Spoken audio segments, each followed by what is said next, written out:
Le 1er juillet, Emmanuel Macron, à la tête d'une puissance mondiale, décroche son téléphone pour joindre Vladimir Poutine. Un geste aussi téméraire que mal inspiré après près de 2 ans de silence. Le 1er juillet, Emmanuel Macron, à la tête d'une puissance mondiale, décroche son téléphone pour joindre Vladimir Poutine. Un geste aussi téméraire que mal inspiré après près de 2 ans de silence radio. L'objectif ? Raviver les échanges gelés sur la crise ukrainienne et le dossier brûlant du nucléaire iranien. Une manœuvre aux allures de coup diplomatique, qui vire rapidement au naufrage. Selon Axios et des publications virales sur X, le 3 août, Emmanuel Macron adopte une posture rigide, affirmant qu'une rencontre en personne avec Vladimir Poutine constituerait un présent démesuré et réclamant des concessions immédiates de la part de la Russie. Cette attitude, perçue comme hautaine et imprudente, déclenche la colère de Donald Trump, qui menait en coulisses des pourparlers avec le Kremlin afin d'atténuer les tensions géopolitiques. La France, tiraillée entre le Rassemblement national et les murs médiatiques dressés par les élites pour faire taire les voix dissidentes, assiste à ce naufrage avec un mélange de stupeur, de frustration et d'incrédulité. Selon CNews et France 24, Donald Trump aurait réagi en privé, qualifiant Emmanuel Macron de perturbateur qui transforme tout ce qu'il touche en catastrophe. Emmanuel Macron, soutenu par des médias complaisants tels que BFM TV et France Télévisions, cherche à se présenter en chef de file diplomatique en invoquant la nécessité d'une ligne dure et la protection des intérêts européens. Toutefois, sa bévue place Donald Trump dans une posture délicate, menaçant les discussions transatlantiques et affaiblissant la cohésion occidentale face à la Russie. Pourquoi cette faute politique majeure de la part d'Emmanuel Macron ? Pourquoi Donald Trump s'affole-t-il face à une telle maladresse ? Et que peut-on en déduire pour la France, pour l'Europe, ainsi que pour les liens transatlantiques, déjà mis à rude épreuve par des années de tensions et de désaccords ? Plongeons ensemble dans cette crise hautement inflammable en analysant chaque pièce du puzzle, pas à pas, afin de mettre en lumière la réalité. Des sources proches du Kremlin, relayées par Radio France Internationale et France 24, sont cinglantes. Emmanuel Macron a saboté des négociations délicates par son arrogance et Donald Trump est furieux, voyant ses efforts pour une désescalade compromis. C'est un véritable coup de poing au visage des citoyens français qui cherchent désespérément la transparence dans un océan de mensonges, de désinformation et de récits officiels imposés par les élites. Le Rassemblement national, RN, devenu la première force politique lors des élections européennes de 2024, dénonce sans relâche le prétendu mur antifasciste, une construction artificielle conçue pour marginaliser les voix dissidentes et préserver le statu quo. Ce rempart, que les élites pensaient indestructible, s'effondre comme un château de cartes face à la montée d'une soif populaire pour la vérité, amplifiée par les réseaux sociaux et les médias alternatifs. Le Rassemblement national, RN, sous la direction de Marine Le Pen et Jordan Bardella, défend des principes clairs et inébranlables. Souveraineté nationale, sécurité des Français et retour au bon sens politique. Une ligne qui trouve un écho chez des figures conservatrices internationales comme Donald Trump, Viktor Orban, Giorgia Meloni et Candace Owens, toutes critiques de l'inaction, de l'arrogance et des maladresses diplomatiques d'Emmanuel Macron. Tous appellent à une transparence absolue dans les affaires internationales, sans concession ni tabou. Selon 20 minutes, Emmanuel Macron a pris soin d'informer le président ukrainien Volodymyr Zelensky avant et après son appel à Vladimir Poutine, afin d'éviter les critiques de ses alliés occidentaux.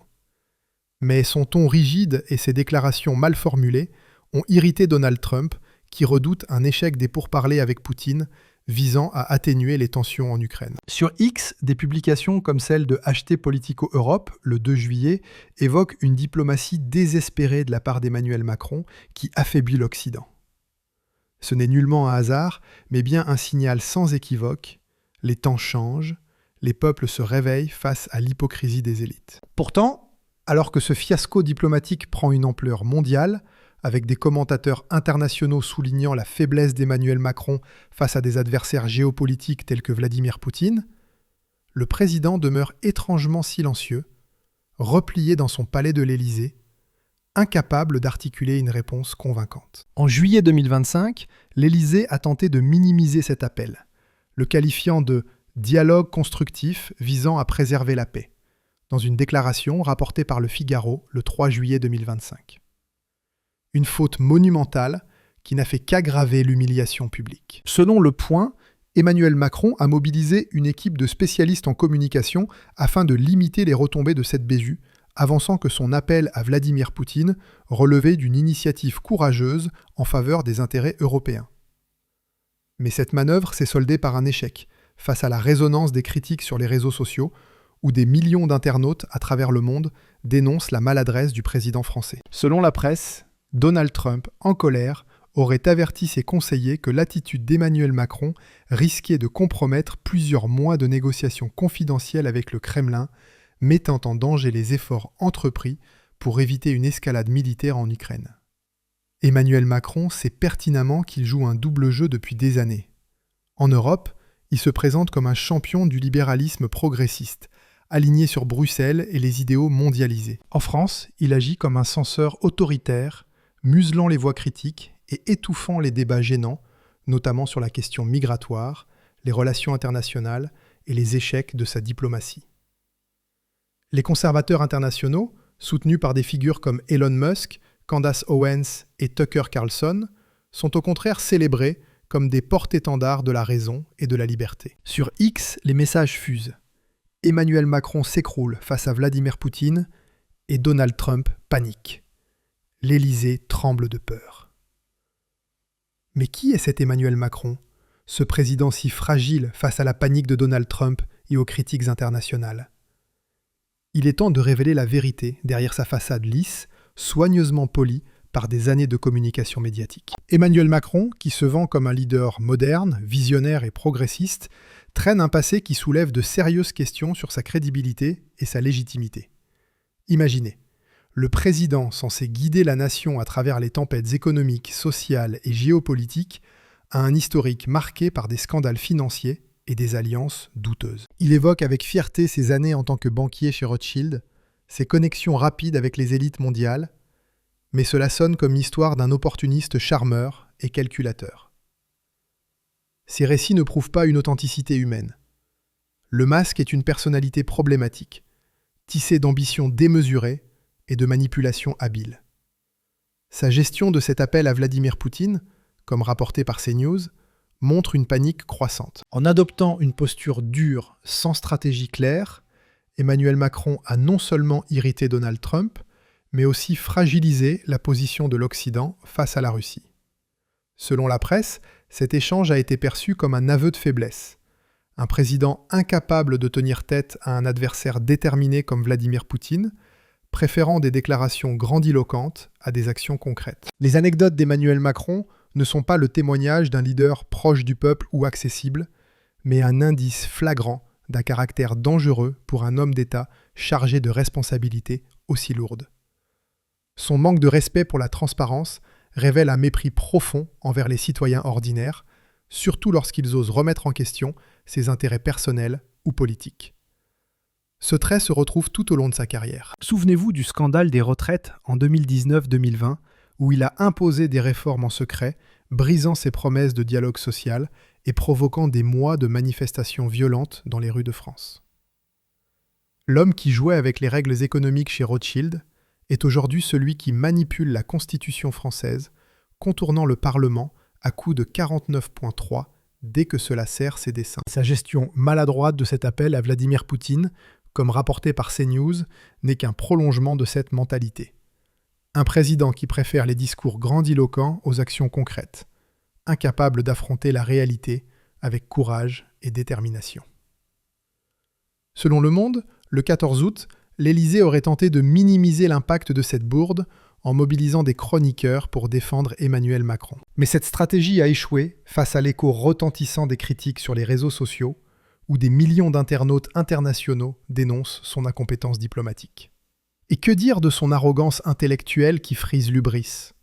Les échecs répétés d'Emmanuel Macron, particulièrement en diplomatie, mettent en lumière une ignorance criante des réalités nationales et des aspirations profondes du peuple français. Lui qui doit négocier sur la scène mondiale avec des puissances comme la Russie, la Chine, les États-Unis ou l'Algérie, n'a jamais jugé nécessaire de s'adapter aux préoccupations quotidiennes des Français. Chômage, insécurité, pouvoir d'achat en chute libre. Selon l'Institut national de la statistique et des études économiques, l'inflation atteint 5,2%, tandis que le chômage stagne à 7,5%, aggravant la crise sociale. Son choix de carrière, passant de la banque à la politique par pur opportunisme, en sautant les échelons traditionnels de l'engagement public, témoigne d'un pragmatisme froid, dénué de toute passion authentique pour le service de la nation.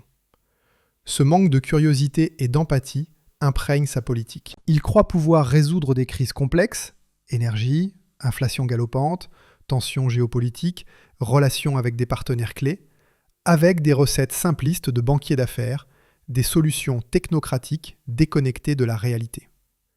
Le résultat ? Des échecs en cascade, des promesses brisées et une France plus fracturée que jamais. Et le summum de cette tragédie ? Le manque chronique de fermeté d'Emmanuel Macron. Une faiblesse qui le rend imprévisible et vulnérable face à des figures comme Vladimir Poutine, Donald Trump ou des adversaires politiques internes. Il a toujours esquivé les confrontations difficiles, préférant les compromis boiteux ou les reculades face à la pression populaire ou internationale. Ce schéma traverse toute sa vie. Il a perdu des batailles internes au sein de son propre mouvement et s'est adapté au vent libéral dominant, abandonnant toute conviction initiale pour suivre les tendances mondialisées. Emmanuel Macron n'est pas un rocher dans la tempête. Il est une girouette qui ajuste sa position au gré des opportunités, des sondages et des alliances éphémères. Sa tentative de dialogue avec Vladimir Poutine, loin de montrer du leadership, a révélé un